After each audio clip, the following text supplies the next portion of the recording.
Masa pandemi yang tak kunjung usai menciptakan banyak kebiasaan dan hobi baru. Entah siapa yang memulai banyak aktivitas baru yang tiba-tiba menjadi tren. Karena alasan membuat bahagia demi menjaga imunitas tubuh dan menghindari stres. Orang rela merogoh kantong dalam-dalam untuk hobi baru mereka. Lantas benarkah bahwa hobi bisa menghilangkan stres? Stres adalah sesuatu yang kita persepsikan sebagai sesuatu yang menekan bagi kita. Stres itu sebetulnya bisa bersifat positif dan juga bersifat negatif untuk kita. Stres yang positif itu bisa memacu kita untuk menjadi lebih baik dan juga akan mendorong kita untuk mempersiapkan sesuatu menjadi lebih optimal. Sementara stres yang negatif itu sangat menekan kita, sehingga kita bisa menjadi tertekan, kemudian terganggu, aktivitas fisik kita menjadi terganggu, kemudian juga aktivitas sehari-hari kita juga jadi terganggu. Seorang bisa mengalami stres dipengaruhi oleh berbagai faktor. Ada faktor biologis, kemudian faktor psikologis, dan juga faktor lingkungan. Faktor biologis misalnya ada kerentanan genetik dari kita sendiri.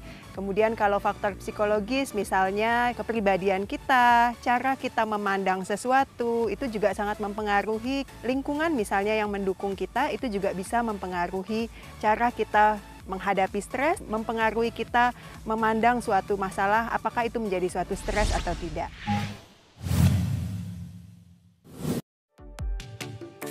Stres datang tidak disadari, perubahan perilaku dan reaksi orang di sekeliling menjadi indikator stres itu sendiri.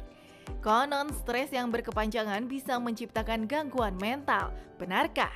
Kalau stres berkepanjangan dan sifatnya berat, itu bisa menimbulkan suatu gangguan buat kita. Gejala-gejala yang terus-menerus seperti ini bisa mengganggu aktivitas sehari-hari. Misalnya fungsi sosial kita, kemudian fungsi pekerjaan kita, itu bisa terganggu sehingga ini menimbulkan suatu masalah kesehatan jiwa. Membuat kue, memelihara binatang, berolahraga, hingga mengoleksi tanaman hias adalah di antara tren hobi yang marak ketika pandemi datang. Seperti yang dilakukan oleh Ibu Tri, ibu rumah tangga ini begitu rajin merawat tanaman hias di depan rumahnya dengan tempat yang terbatas. Kenapa saya pilih cocok tanam? Karena memang saya awalnya memang sudah suka dengan tanaman hias. Terlebih lagi sekarang pandemi kan, jadi kita nggak boleh kemana-mana gitu. Jadi saya lebih mengekspor diri saya untuk ke tanaman untuk lebih banyak lagi.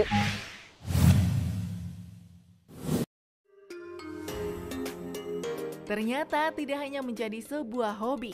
Bagi Ibu Tri, memelihara tanaman hias juga dianggap sebagai terapi untuk menghilangkan stres. Melihat tanamannya tumbuh dengan subur dan indah menjadi sebuah kebahagiaan tersendiri bagi Ibu Tri.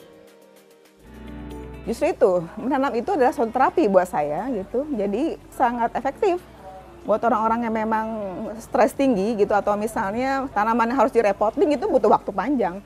Yang saya lakukan ketika saya siram tanaman adalah saya ajak ngomong tanaman saya, ayo dong tumbuh subur, apa kabar kamu hari ini?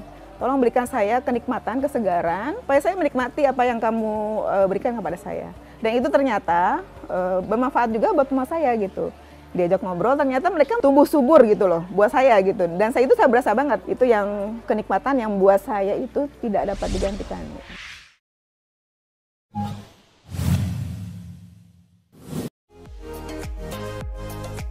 Menanam tanaman hias yang menjadi hits berimbas meningkatnya harga tanaman.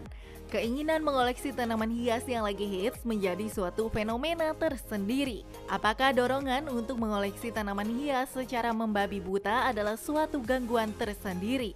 Di masa pandemi ini banyak orang-orang yang melakukan hobi baru seperti misalnya memelihara tanaman, kemudian memelihara hewan, seperti itu adalah satu hal yang positif karena bisa meningkatkan rasa senang dan juga merasa nyaman dalam menghadapi situasi yang dipersepsikan sebagai stres tadi ya, pandemi tadi. Misalnya kita tidak boleh keluar rumah, tapi kita mencari sesuatu yang bisa kita manfaatkan dan perasaannya menjadi lebih nyaman. Ketika kita melakukan hobi kita, maka secara biologis tubuh kita juga akan terpengaruh. Kita juga akan merasa lebih senang Kemudian hormon-hormon misalnya kortisol dalam badan kita juga akan berkurang. Dengan demikian, kita akan menjadi lebih senang dan juga itu mempengaruhi sistem imunitas kita.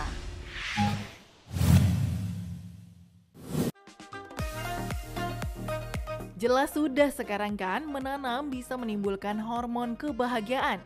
Yang paling penting adalah bisa menahan diri untuk tidak menuruti hawa nafsu untuk memiliki tanaman hias yang berharga mahal. Bagaimana caranya? Mari kita dengar tips dari Dr. Francisca. Stres bisa disembuhkan dan itu bisa diatasi. Itu merupakan suatu keterampilan yang memang perlu kita latih untuk bisa mengelola stres itu sendiri. Pada beberapa orang, melakukan hobi bercocok tanam ini memiliki efek yang terapeutik buat dia. Karena itu tadi, dia merasa perasaannya jadi lebih baik, bisa lebih banyak aktivitas dan juga lebih berfungsi sehari-hari dibandingkan mungkin hanya diam di rumah tanpa ada kegiatan. Namun demikian, kita juga perlu mengukur waktu dan keuangan yang kita miliki untuk melakukan hobi ini. Tidak juga kita melakukannya secara berlebihan, baik waktu maupun jumlahnya, karena ini juga nantinya akan menimbulkan permasalahan baru di kemudian hari.